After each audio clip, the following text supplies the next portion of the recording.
Hey guys, what's up? Welcome to another RMA Fire tutorial. This is RMA here, and I'm going to be showing you some really rad stuff in Community today. But you want to be careful because you can't do it too much or else your simulation is going to start to get pretty steppy. Like jittery.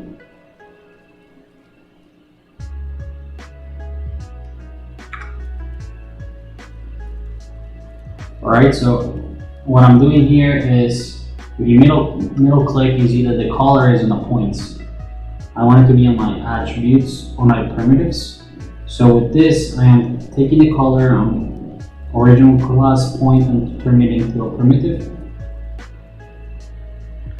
And then right here,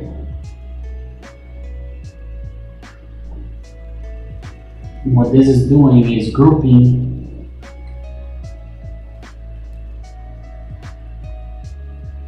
by edges, and then blasting everything that is not in that group so that we can select the edges only. We're going to put them a color of black, and we're going to transfer that attribute here. Okay, so this is our base, and then we're going to do a facet, and we're going to do a Z-scale. What the Z-scale wrangle is doing is saying that our noise is equal to cd.x and float at Z-scale is equal to the noise. And then in here, we're going to reference that here in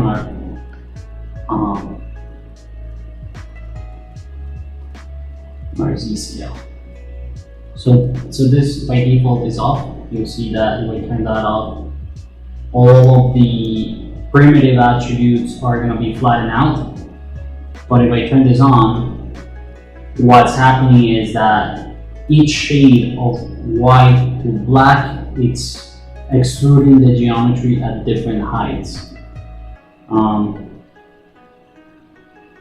In theory, if you turn this off, then it's not going to work.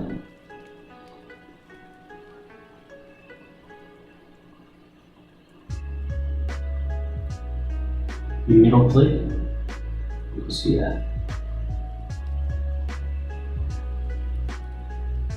Now what we need is a cd.x to control the f scale, because the cd.x is the value of the color that we want to grab. If we turn this off here, you'll see that it no longer works.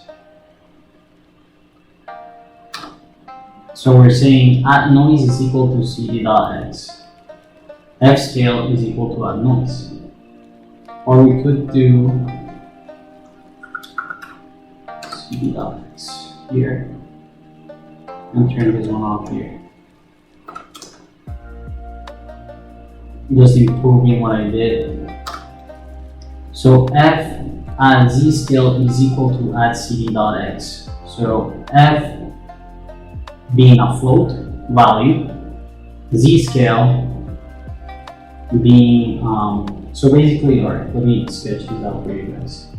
So I want to try to explain myself well. This is a float value.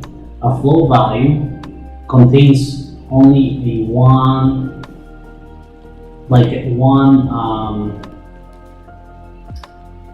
box of color. A vector attribute has like 3 boxes of color. So RGB in this case, this one cannot contain an RGB. It'll contain just one value. So when we look at in 3D, you have the X, the Y, and the Z. These are 3 values. So we only want one value, so we use a float.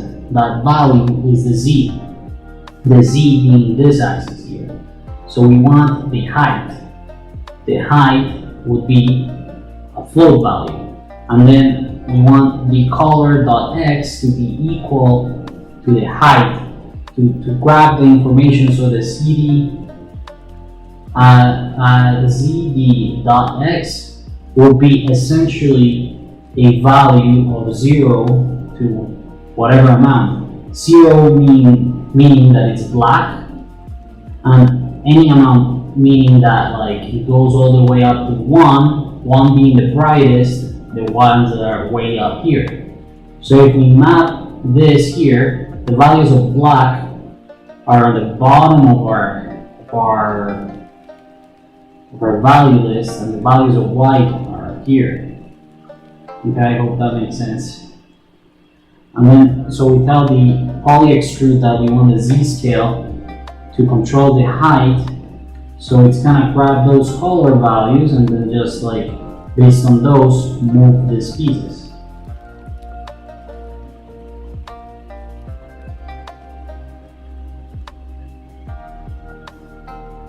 And then let me delete this for you guys. I'm caching this to disk. And then after I cache, I'm creating a color based on the Z scale. So I'm just playing around with like, saying like for example color here. And then we're gonna do a ramp based on an attribute, based on the Z scale.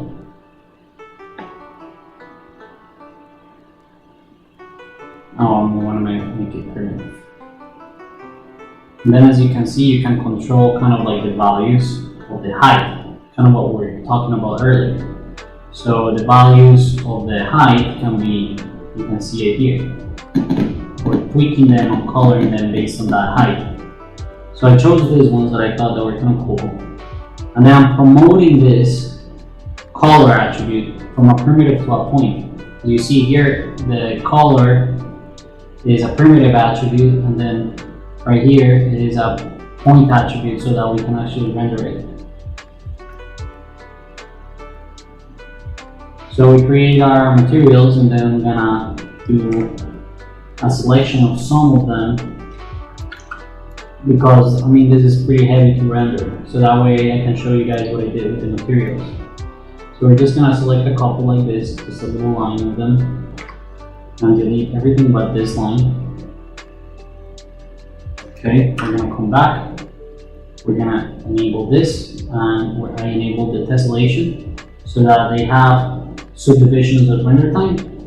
I created an RS dome and selected an HDR height from my library.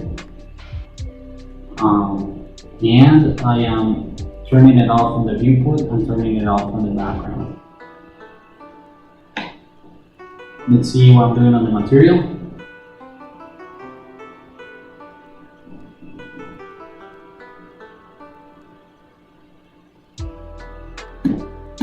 So on the material, we have a blend material. We have this material here that is plastic and this material here that is gold. And we are bringing in our point attribute color. Okay, of course that's a really fast explanation, so let me show you guys what I mean step by step. So we're gonna create a render, Redshift render. You're gonna select it here, and we're gonna enable a couple things. We wanna enable the motion blur, and we wanna do a render view.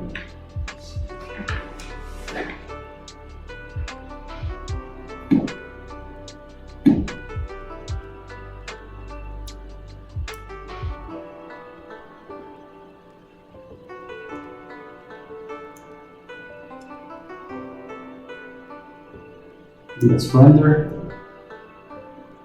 using our camera number 1. There we go. And then come to material, and we'll show you guys what I did. So this right here is basically me coming here and doing RS point attribute. And this is going to read the point attribute. That's why we did primitive to point on the color. So if we come in here, it's going to show us the ramp that we did earlier. So it's gonna go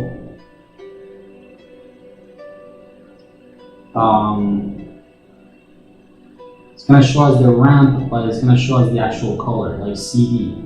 So this is the, let's come here, see our boxes, object,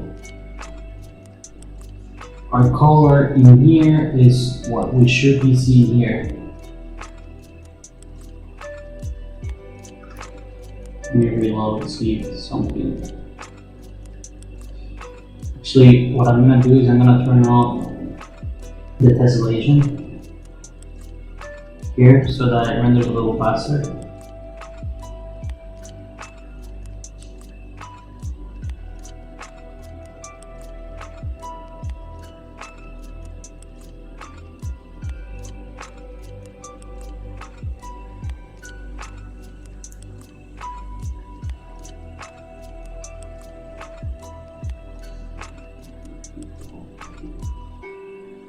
Just to see Z scale.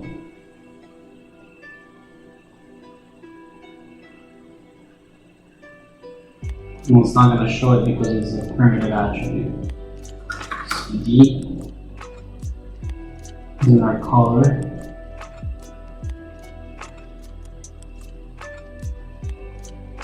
And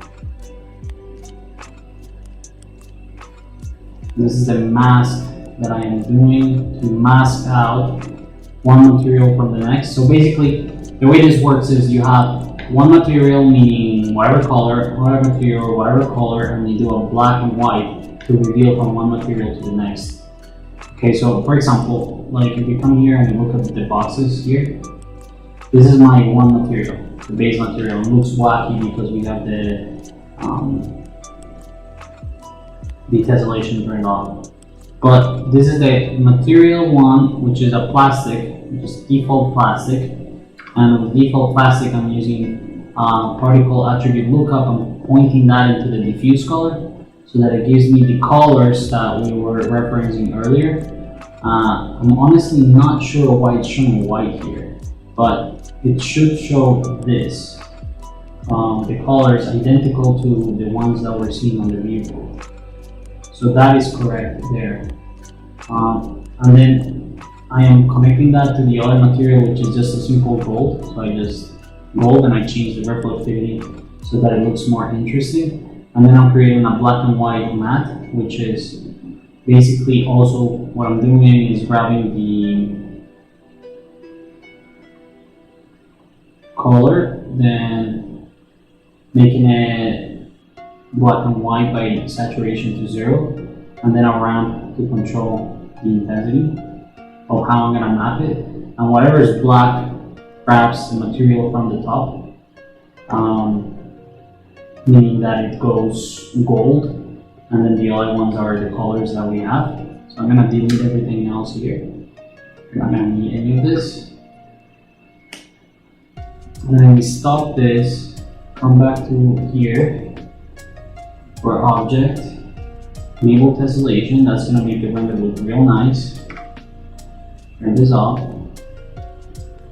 Come back to our out and look into this setup here. So what I'm doing is here, render $$f.exr, same thing that I did on the file cache. Instead, this time we're doing EXR so that it renders the actual EXRs as a sequence. And then the main, I'm changing between the camera 1, camera 2, whatever camera you have. And you select them all, you come to main, and you go down here, and you say non-blocking current frame rendering turned off. And then you can merge them, hit render, and just come back tomorrow, and you'll batch render the 3 cameras as long as you have them connected like this. So the last thing that I want to show you guys is that I am using motion blur, depth of field. So if you select the camera, you come to your viewport and hit enter, and Z, you can control it here. This is gonna be your Z depth, and then you come Redshift depth of field and enable depth of field. Alright guys, I hope that this tutorial opens your eyes to a bunch of cool stuff, and please leave me your thoughts. I'll be back with more.